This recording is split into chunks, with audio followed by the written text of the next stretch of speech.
प्रेमाचे रंग आले भरून पर्व दुसरे भाग तिसरा. मुलांनो, हळूहळू उतरा आणि एकमेकांचा हात धरून दोघे दोघे रांगेत उभे राहा. अन्वी व मस्के मॅडम मुलांना बसमधून खाली उतरवत त्यांना इन्स्ट्रक्शन देत होत्या. मेत्रे व सावंत मॅडम पुढे मुलांना घेऊन जात होत्या. गोखले सर उगीच अन्वीचा मागे पुढे करत होते. गोखले सर येताय ना? पाटील सर येऊन आवाज देऊन पुढे गेले. हो आलोच, तुम्ही चला पुढे, मी आलोच, असं म्हणून त्यांनी पुढे जाणे टाळले. मागे मोरे शिपाई येत होता. काय मोरे, मागे कोणी राहिलं नाही ना? गोखले सर मुद्दाम कारण काढून मागे थांबत होते. सगळे गेले सर, तुम्ही चला की आता. हो आलो, चल. सगळे पुढे निघाले. थोडे अंतर चालत गेल्यावर समोरचे दृश्य पाहून सगळे प्रसन्न झाले. लहान मुलं मुलीही खूप खूप खुश दिसत होती. समोर निसर्गातील रंगांची उधळण पाहून मन संतुष्ट होत होतं. समोरील दृश्य असं होतं जसं की धरती मातेने रंगबिरंगी फुलांच्या नक्षीच्या साडी परिधान केली आहे. खूप विविध प्रकारच्या प्रजातीची फुले दिसत होती. अगदी जमिनी लगतच होती. फुल झाड व त्या फुलांवर बागडणारी रंगबिरंगी फुलपाखरेही दिसत होती. सगळीकडे फिरून तिथली माती घेऊन सगळे एक ठिकाणी येऊन थांबले. आता सगळे फोटो काढून घेत होते. अन्वी एका ठिकाणी थांबली होती आणि मागून तिला ओळखीचा आवाज आला. तशी ती मागे फिरून बघू लागली. तिला आदित्यचा आवाज आला. ती आदित्यला शोधत होती, पण तो तिला तिथे दिसला नाही. थोडा वेळ शोधूनही नेहमीप्रमाणे बाद झाला म्हणून स्वतःच्या डोक्यात टपली मारून घेतली व पुन्हा निसर्ग सौंदर्य पाण्यात हरवली. गोखले सर लांबूनच तिच्याकडे पाहत होते. त्यांना तिच्याजवळ जायचे होते, पण सगळे तिथे असल्याने ते लांबूनच तिच्यावर लक्ष ठेवत होते. पुन्हा तिला आदित्यचा आवाज आला. तशी ती पुन्हा त्याला शोधू लागली.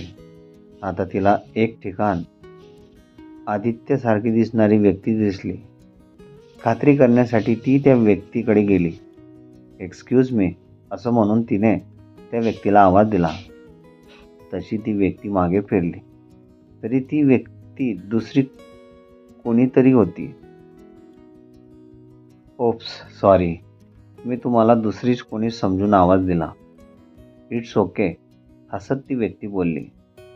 पण तिच्या शेजारी असणारी स्त्री मात्र अन्वीला रागाने पाहत होती. तिला असं पाहताना पाहून ती तिथून लगेच निघाली, कारण उगीचच या दोघांमध्ये भांडण नको म्हणून तिने लवकर वेळ काढला आपला त्या ठिकाणातून.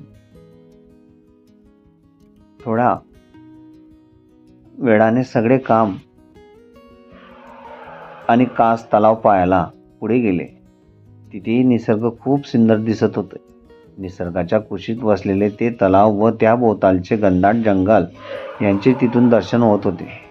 किती सुंदर आहे ना हा निसर्ग, खूप प्रसन्न व शांत वाटत आहे इथे, मस्के मॅडम अन्वीला बोलल्या.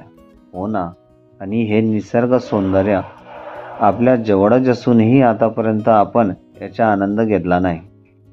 अन्वी भारावलेल्या डोळ्यांनी तिथे असणारी हिरवळीकडे पाहत बोलली. Hi miss Anvi. पुन्हा तिच्या कानावर आदित्यचा आवाज पडला. तशी ती गालात हसली व स्वतःशीच म्हणाली, वेडी झाली आहेस का? सारखं त्याचा विचार करू नको, त्यामुळे तुला सारखं तो जवळ असल्याचा भास होत आहे, असं म्हणत तिने स्वतःच्या डोक्यात टपली मारून घेतली. अरे अन्वी हाय. आता आदित्य तिच्या समोर येऊन थांबला होता, तरी ती फक्त हसली व तिथून पुढे निघून जाऊ लागली, कारण तिला वारंवार होणाऱ्या भासामुळे तिला वाटले होते की आदित्य इथं नाहीच आहे म्हणून. हो अन्वी मॅडम, तो हसत तिला आवाज देत बोलला.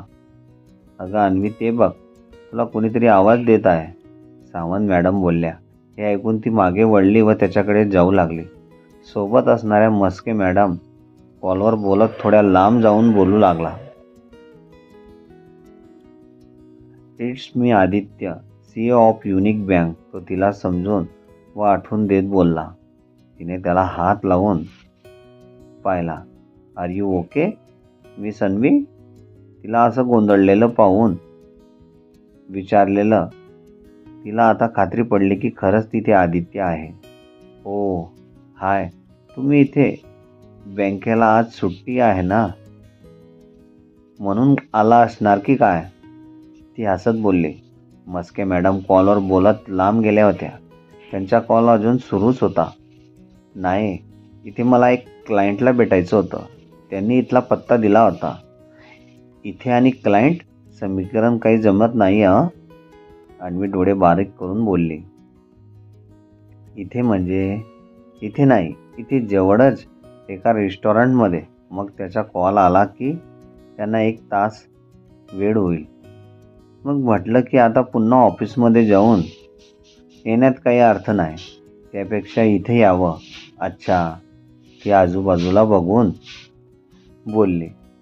ट्रिप आहे का तुमची?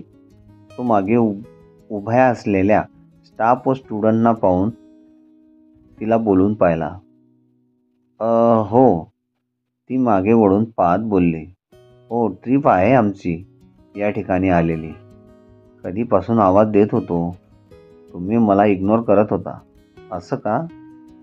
तसं काही नाही. ॲक्च्युली तो मला वाटला मला नेहमीप्रमाणे भास होत असेल म्हणून मी इग्नोर केलं. ती सहज बोलून गेली. भास? म्हणजे मी नाही समजलो.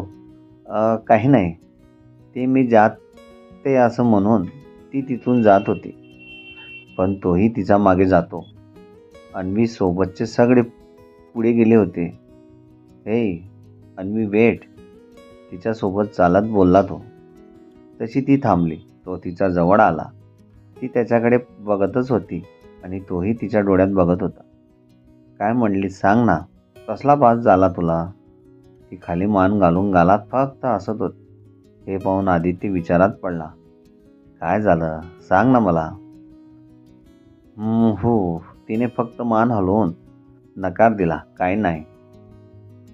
ती तिथून पडून जात होती की आदित्यने तिचा हात पकडला. सांग ना यार, असं म्हणत त्याने तिला आपल्याकडे ओढले. त्याचे हे कृत्य पाहून ती त्याच्याकडे पाहू लागली. तसं त्याने तिचा हात सोडला. ओ सॉरी, मी जरा जास्तच. तो इतकंच बोलून खाली मान घालून उदास चेहऱ्याने उभा होता. हे पाहून तिला त्याच्या हसू आलं. तिला हसताना पाहून त्याला काही समजेना.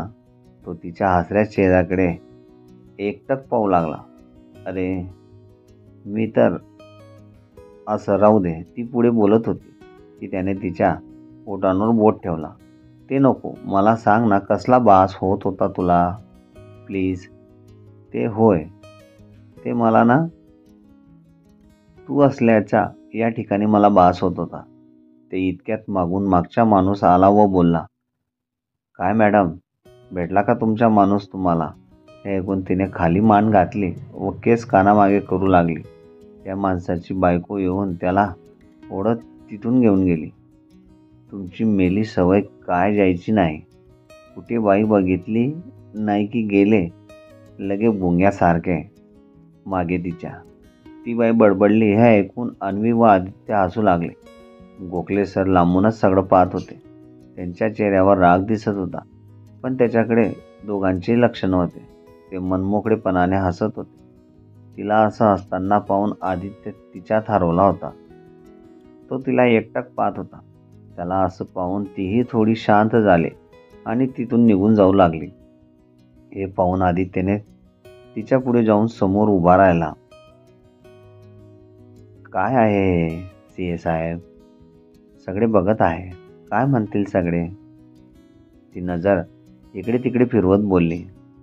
काय आहे म्हणजे? मग सांगा ना मॅडम, काय भास झाला होता तुम्हाला? तो हसत हात बांधून तिच्याकडे पाहत बोलला. ती खाली मान करून बट कानामागे करत बोलली. ते मला तुमचा आवाज आल्याच्या. ती मध्येच शांत झाली. तसा तो वाकून तिच्या चेहऱ्यावरचे एक्सप्रेशन पाहू लागला. म्हणजे मला काही समजलं नाही. तो जाणूनही अजाणपणे बोलले. त्याला आता थोडा अंदाज आला होता. तिने कोरड्या ओठांवर जीभ फिरवली व एक मोठा श्वास घेतला व डोळे झाकून एका दमात बोलली, खूप दिवस झाले मला. तुम्ही माझ्याजवळ असण्याचा बाद झाला होता. हे ऐकून आदित्य मनातून खूपच सुखावला होता, पण गालात हसू लागला. हसत का आहात?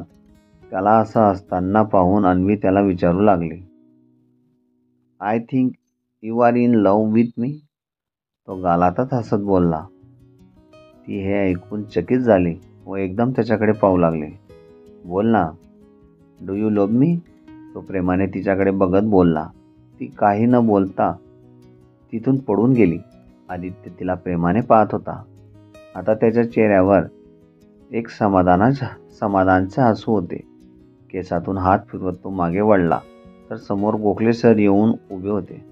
अन्वी लाजून तिथून पडून गेली. तर आधी तिच्या जाणाऱ्या आकृतीकडे पाहत समाधानाने हसत होता.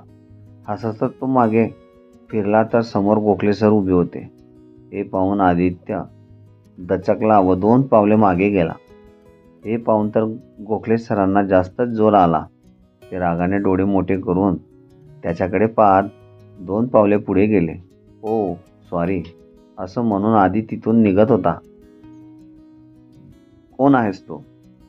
गोखले सर रागाने व तिरस्काराने बोलले. मी आदित्य. तुम्ही मला ओळखता का? आधीच्या बोलण्याकडे दुर्लक्ष करत गोखले सर आपलाच प्रश्न विचारतात. काय करतोस तू? मी सिया आहे. तुमचे काही काम आहे का माझ्याकडे? आधी चेहऱ्यावर स्मित हास्य ठेवत बोलला. सिया आहेस ना? मग बँकेमध्ये राहायचे. इथे अन्वीच्या मागे यायचे नाही. गोखले सर रागाने बोलले. एक्सक्यूज मी, तुम्ही कोण मला सांगणार आहे की मी कुठे जायचं व कुठे नाही? आता आधीही चिडला होता गोखले सरांवर. सांगतो तेवढे ऐकायचं, जास्त शहाणपणा करायचा नाही. गोखले सर आदित्यच्या खांद्यावर हात ठेवत बोलले. तोंड सांभाळून बोला मिस्टर. आधी त्यांचा हात झिटकारत बोलला. गोखले सर काही बोलणार होते की त्यांचा मोबाईल वाजला. स्क्रीनवर होम नाव झळकत होते. घरातून कॉल असल्याने गोखले सरांच्या चेहऱ्यावर वैतागलेले भाव उमटले. मनात नसतानाही त्यांनी कॉल घेतला व बोलत ते चालू लागले. अजूनही आधी तिथेच उभा होता व जाणाऱ्या गोखले सरांकडे तो एक नजरेने एकटकाने पाहत होता. गोवा समुद्र किनाऱ्यावर काही अंतरावर एका आलिशान बंगला होता. स्वप्नपूर्ती नावाचा. 20 ते 25 एकरमध्ये उभा असणारा तो आलिशान बंगला पांढरा आणि आकाशी रंगात रंगलेला उठून दिसत होता. बंगल्याच्या 4ही बाजूंनी गार्डन व लॉन बनवले होते. हा बंगला होता रुद्रचा बाबांचा. बाहेरून जरी शांत दिसत असला तरी आतमध्ये खूप मोठे वादळ सुरू होते. यू इडियट, एक साधं काम दिलं होतं करण्यासाठी, तेही तुम्हाला जमले नाही. रुद्रच्या समोर 4 ते 5 जण उभे होते. सगळेच दिसायला उंच, धिप्पाड व दाढी मिशी वाढलेले दिसत होते. त्यांना रुद्र रागवत होता. साहेब, एकदा चान्स द्या. यावेळी नक्की तुमच्या बहिणीला शोधून काढू आम्ही, एक जण बोलला. गेले 11 महिने तुम्ही हेच तर सांगत आलात, पण तिचा काही पत्ता लागला नाही. नाही ना, मग मी का चान्स द्यावा तुम्हाला वारंवार? रुद्रच्या डोळ्यातून अंगार बरसत होते. साहेब, सारा गोवा पिंजून काढला हो. गोव्याबाहेरही सगळीकडे पाहिले तरी त्या कुठे भेटल्या नाहीत. दुसरा एक जण बोलला. साहेब, अख्खं महाराष्ट्र पिंजून काढतो आम्ही, पण मिळाल्या नाहीत त्या. पहिला बोलला. तुम्ही थंड हवेची ठिकाणे बघण्यात वेळ वाया घालू नका म्हणाला, नाहीतर तीही पाहिली असती आम्ही. पुन्हा एक जण बोलला. यू इडियट, तिला थंड हवेची ठिकाणे आवडत नाहीस, तसेच तिला ती सूटही होत नाही म्हणून म्हणालो मी. पुन्हा पहा सगळे यावेळी थंड हवेच्या ठिकाणी ही पहा, रुद्र सोफ्यावर बसत बोलला. इतक्यात रुद्रचा पीए शरद चव्हाण मध्येच बोलला. सर, मी बोलू का थोडं? म्हणजे तुम्ही अनुमती दिली तर बोलायला मी मोकळा. रुद्रने हातानेच बोल म्हणून इशारा केला. तसं शरद बोलू लागला, सर मॅडमांना गर्दी व सर्दी दोन्हीचीही एलर्जी आहे. या 2 गोष्टीमुळे त्या खूप बेजार होतात. त्यामुळे काही झाले तरी अशा ठिकाणी जाणे टाळतील तेव्हा त्या ठिकाणी शोध घेऊन वेळ वाया घालवण्यात काहीच अर्थ नाही. तेव्हा मला असं वाटते की यांनी ग्रुप करून काही ठिकाणे वाटून घ्यावेत व वेगवेगळ्या ग्रुपने शोध घ्यावा म्हणजे काम लवकर होईल आपलं. एकत्रपणे असे शोधत राहिले तर वेळही हातातून जाईल व मॅडमही. Good idea Sharad. रुत त्याची पाठ थोपवत बोलला. समजलं का रे तुम्हाला? हवे तेवढे पैसे मिळतील पण माझं काम लवकरात लवकर पूर्ण झाले पाहिजे. समजलं का तुम्हाला? हो साहेब. 5 जणही खाली मान करून अदबीने बोलले. संध्याकाळची वेळ. मुंबईच्या झोपडपट्टीमध्ये. काय र? का फोन केलता? राम बोलले. रामचंद्र काका, कामही तसे महत्त्वाचे होते. शरद हळूहळू आवाजात बोलत होता. बरं बोल. राम आजूबाजूला नजर फिरवत बोलले. दीक्षित सर कसे आहेत? ठीक तर आहेत ना? शरद काळजीने विचारत होता. हो ठीक आहे. तू काय सांगणार होता का? हो ते तुम्ही सावध राहा. मॅडम जिवंत आहेत हे रुद्रला कसे समजले माहीत नाही. ते त्यांचा शोध घेतच आहेत आणि तसे तुमच्याबद्दल माहिती मिळू नये म्हणून मी आता त्यांना काहीतरी सांगून समजले आहे. पण तरी तुम्ही सावधगिरी बाळगा. हो पण तू काय सांगितले? समोरून काहीतरी बोलले गेले का? रामचंद्र फोनवरच हसू लागले व बोलले. धन्यवाद चव्हाण. तुमच्यामुळेच आज मालक व मालकांची मुलगी वाचू शकल्या होत्या आणि अजूनही सुखरूप आहेत. तुम्हीही काळजी घ्या. तुमच्याबद्दल त्याला समजले तर तो तुम्हालाही जिवंत ठेवणार नाही. हैवान आहे तो. गोवा रुद्र लॉनमध्ये फिरत होता तेव्हा शरद फोनवर कोणाशी तरी बोलत होता. त्याच्या चेहऱ्यावरील एक्सप्रेशन पाहून रुद्र त्याच्या मागे आला होता. तो फोनवर पुढे काही बोलणार होताच की मागून त्याच्या खांद्यावर कोणीतरी हात ठेवला. तसाच शरद घाबरला व त्याला दरदरून घाम सुटला. हातातली फोन हातातच तसाच चालू राहिला. शरद घाबरतच मागे वळला तर समोर रुद्रला पाहून त्याच्या डोळ्यांसमोर अंधारी आली. गोखले सर अन्वी व आधीच्या लव्ह स्टोरीमध्ये विलन म्हणून येतील का? रुद्रची इच्छा पूर्ण होऊ शकेल का? कथेमध्ये काय होईल पुढे वाचूया नेक्स्ट पार्टमध्ये. हा पार्ट कसा वाटला नक्की सांगा मित्र हो. आणि चॅनलला लाईक शेअर करायला विसरू नका. पुढची स्टोरी फार इंटरेस्टिंग आहे. वाचायला विसरू नका. धन्यवाद.